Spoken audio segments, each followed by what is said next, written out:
Welcome to Beyond the Crime Bureau Zorro 7. कल्पना कीजिए, एक छोटी सी बच्ची अपने पिता के साथ ट्रक में सफर कर रही है। रास्ता उसके लिए बिल्कुल अनजान है, शहर भी नया है और वहां मौजूद हर चीज उसके लिए पहली बार है।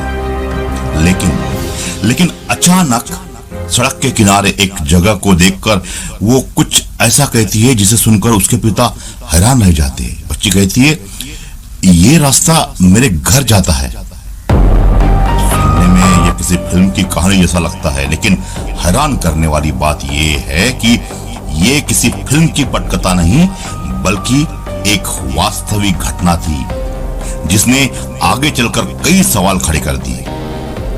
सवाल था कि उसका घर आखिर यहाँ कैसे हो सकता था। उस बच्ची का इस शहर से कोई पुराना संबंध नहीं था, फिर उसे ये रास्ता इतना जाना पहचाना क्यों लगा। और सबसे हैरान करने वाली बात, ये सिर्फ एक घटना नहीं थी। समय के साथ उस बच्ची ने एक ऐसे परिवार, एक ऐसे घर और ऐसे लोगों के बारे में बातें बतानी शुरू की जिससे उसके वर्तमान जीवन में उनका कोई परिचय नहीं था। जब इन दावों की जांच की गई तो कुछ ऐसी जानकारियां सामने आई जिन्होंने इस मामले को एक साधारण बचपन की कहानी से कई ज्यादा रहस्यमय बना दिया। उसका नाम था स्वर्णलता मिश्रा।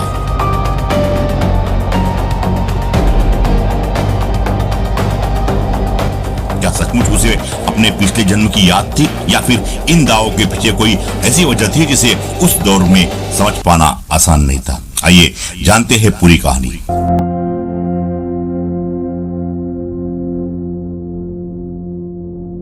हेलो, मैं हूँ आपका दोस्त और होस्ट अभय। तो स्वर्णलता मिश्रा का जन्म 2 मार्च 1948 में मध्य प्रदेश के शाहपुर में हुआ था। उसके जीवन और पूर्वजन्म से जुड़े बातों को जांच के बाद एक बनर्जी और डॉक्टर स्टीवेंस शोधकर्ताओं ने की। जब स्वर्णलता करीब 3.5 साल की थी, उसके पिता उन्हें जबलपुर लेकर गए थे। वापसी के दौरान जब उनका ट्रक कटनी से गुजर रहा था तो स्वर्णलता ने अचानक ड्राइवर से कहा, इस रास्ते पर गाड़ी मोड़ो, ये रास्ता मेरे घर जाता है। स्वर्णलता की बात सुनकर उसके पिता हैरान रह गए, लेकिन ड्राइवर ने उस रास्ते पर गाड़ी नहीं मोड़ी।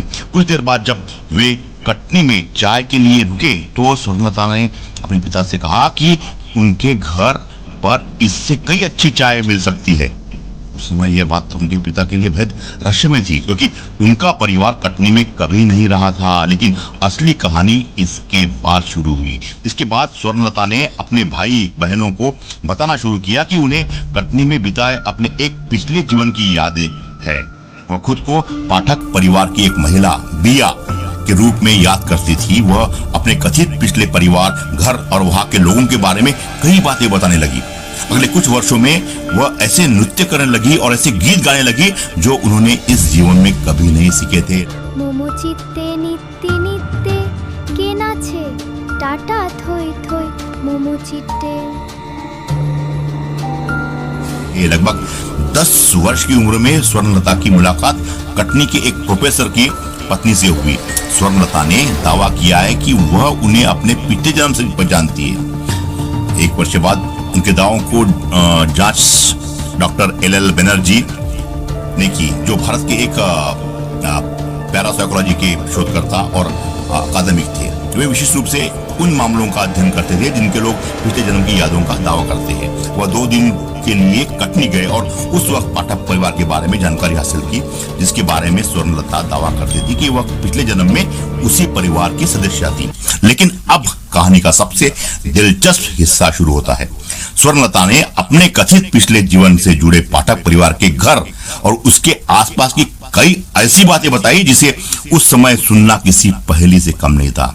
कहा जाता है कि उसने घर की बनावट से लेकर आसपास की जगहों तक के बारे में 9 अलग-अलग बातें बताई। In 1951, a young girl made a chilling claim. She knew every detail of a home she had never seen. और अब सवाल था, क्या ये बातें सस्ती क्या? या इन्हीं जानकारियों को लेकर H.N. बनर्जी कटनी पहुंचे। उन्होंने स्वर्णलता द्वारा बताए गए विवरणों के आधार पर उस परिवार और उनके पुराने घर की तलाश शुरू की। जांच के दौरान सामने आया कि स्वर्णलता द्वारा बताई गई कई बातें उस जगह की वास्तविक परिस्थितियों से काफी हद तक मेल खाती है, मिलती है, मैच होती है। मसलन उसने बताया था कि घर में 4 कमरे थे, घर की दीवारें सफेद थी, दरवाजे पर लोहे की सलाखें लगी थी और वे काले रंग के थे। घर के सामने पत्थर की पट्टियों वाला फर्श था। उसने यह भी बताया था कि परिवार के पास एक मोटर कार थी। लेकिन कहानी यही नहीं रुकती। स्वर्णलता ने घर के आसपास की कुछ ऐसी चीजों का भी जिक्र किया था जो जांच के दौरान महत्वपूर्ण साबित हुई। उसके अनुसार घर के पीछे लड़कियों का एक स्कूल था, वहां से रेलवे लाइन दिखाई देती थी और आसपास चूने की भट्टियां भी थी।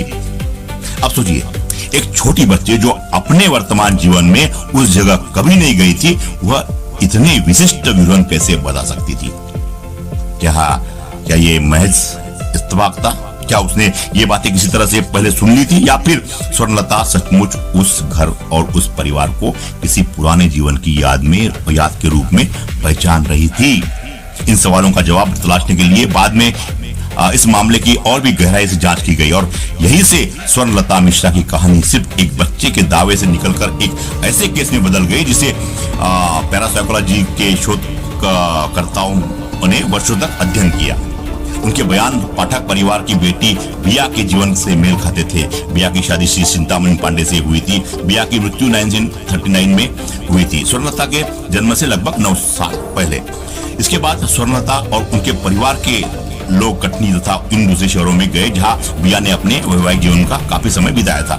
स्वर्णलता ने वहां कई अन्य लोगों के स्थानों को भी पहचान लिया और उन बदलावों के बारे में भी बताया जो बिया के मृत्यु के बाद वहां हुए थे। 1959 की गर्मियों में पाठक परिवार और बिया के वैवाहिक परिवार के कई सदस्यों को स्वर्णलता ने पहचान लिया। 1961 में डॉक्टर स्टीवेंसन, जो खास तौर पर उन बच्चों के मामलों का अध्ययन करते थे जिसे प्रसिद्ध हुए थे, तो वो जो कम उम्र में अपने कथित पिछले जीवन की यादों के बारे में बातें करते थे। 1961 में वे भारत आए और ऐसे मामलों की जांच शुरू की।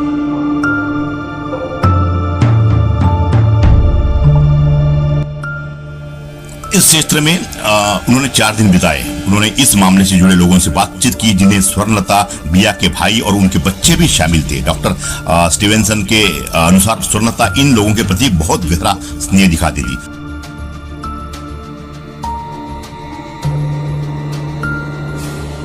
स्वर्णलता ने एक और जीवन के बारे में कुछ अधूरी बातें बताई थी, लेकिन स्वर्णलता की कहानी में सिर्फ एक कथित पिता जन्म नहीं था। उनका कहना था कि बिया के जीवन के बाद उनका एक और जन्म हुआ था। स्वर्णलता के अनुसार उस जीवन में उनका नाम कमलेश था और वे सिलहट में रहती थी, एक ऐसा क्षेत्र जो उस समय असम में प्रशासनिक संदर्भ में था और आज बांग्लादेश का हिस्सा है। स्वर्णलता के अनुसार कमलेश नाम का उनका कथित पिछला जीवन सिलहट में था, एक ऐसा क्षेत्र जहां बंगाली भाषा प्रमुख रूप से बोली जाती थी। वह बंगाली गीत और नृत्य भी जानती थी। हालांकि उस कथित जीवन के परिवार की पहचान स्वतंत्र रूप से नहीं हो सकी। उन्होंने बताया कि उस जीवन में उनकी मृत्यु लगभग 9 वर्ष की उम्र में हो गई थी और उसके बाद उसका जन्म मिश्रा परिवार से हुआ जो अभी। हैरानी की बात यह थी कि स्वर्णलता द्वारा सिलहट के भूगोल और वहां की कुछ परिस्थितियों के बारे में बताई गई कुछ बातें सही पाई गई, लेकिन यहाँ कहानी एक महत्वपूर्ण मोड़ लेती है। इन जानकारियों के आधार पर उस कथित कमलेश की निश्चित पहचान नहीं हो सकी। यानी कटनी में बिया के मामले के विपरीत सिलहट वाला हिस्सा पूरी तरह सत्यापित नहीं हो पाया था। फिर भी एक बात ने शोधकर्ताओं का ध्यान जरूर खींचा। स्वर्णलता को कुछ बंगाली गीत और उनसे कुछ नृत्य आते थे, जबकि उनका पालन पोषण हिंदी बोलने वाले परिवार और वातावरण में हुआ था। क्या ये गीत सचमुच उनके कथित सिलहट जीवन से जुड़े थे या इसके पीछे कोई सामान्य स्रोत था जिसे शोधकर्ता खोज नहीं पाए? यही वह हिस्सा है जो स्वर्णलता की कहानी की और भी रहस्यमय बना देता है।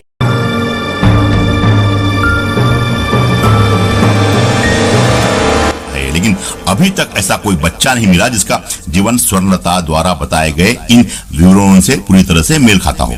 उस समय जांच में पूर्वी पाकिस्तान जो अब बांग्लादेश है की परिस्थितियों के कारण भी कठिनाई आई थी। स्वर्णलता के गीत और नृत्य संभवतः उनके इसी बांग्लादेश वाले जीवन से जुड़े हुए थे। उनके गीतों की भाषा बंगाली थी, जबकि भारत में स्वर्णलता पूरी तरह हिंदी भाषी लोगों के बीच पली बड़ी थी। प्रोफेसर अग्निहोत्री की पत्नी बिया को जानती थी, लेकिन स्वर्णलता और उनके परिवार का अग्निहोत्री परिवार से पहले कभी परिचय नहीं था।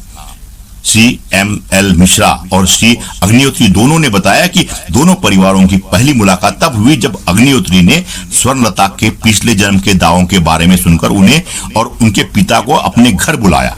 उस समय स्वर्णलता को पता चला कि श्रीमती अग्निहोत्री कटनी क्षेत्र में से ही थी और उसने उनसे मिलने की इच्छा जताई। इसके बाद स्वर्णलता ने श्रीमती अग्निहोत्री को पहचान लिया।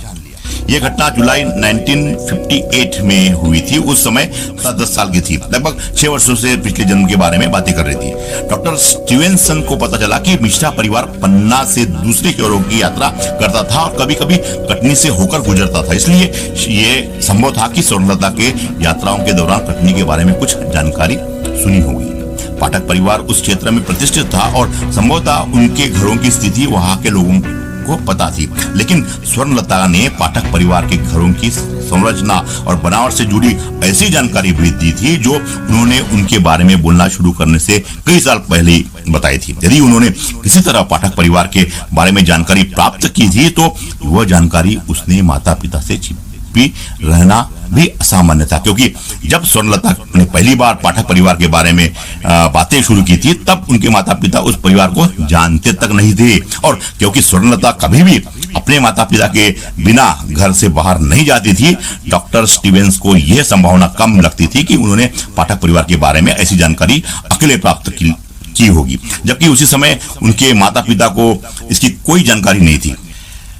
स्वर्णलता का जन्म 1948 में हुआ था और जो वर्तमान जीवन, स्वर्णलता का मामला बाद में पूरी दुनिया में प्रसिद्ध हो गया। Doctor K.S. रावत जो फरीदाबाद स्थित एक संस्था के निर्देशक थे, उन्होंने कहा कि दुनिया के लगभग सभी प्रमुख पैरासाइकोलॉजिस्ट जो पुनर्जन्म पर शोध कर रहे थे, उन सभी ने स्वर्णलता के मामले का अध्ययन किया था, स्टडी किया था। ऐसी कहानी थी स्वर्णलता की। ये जो एक पुनर्जन्म का किस्सा था तो वो अब चलता रहा और इस तरह से स्वर्णलता ने अपना जीवन बिताया।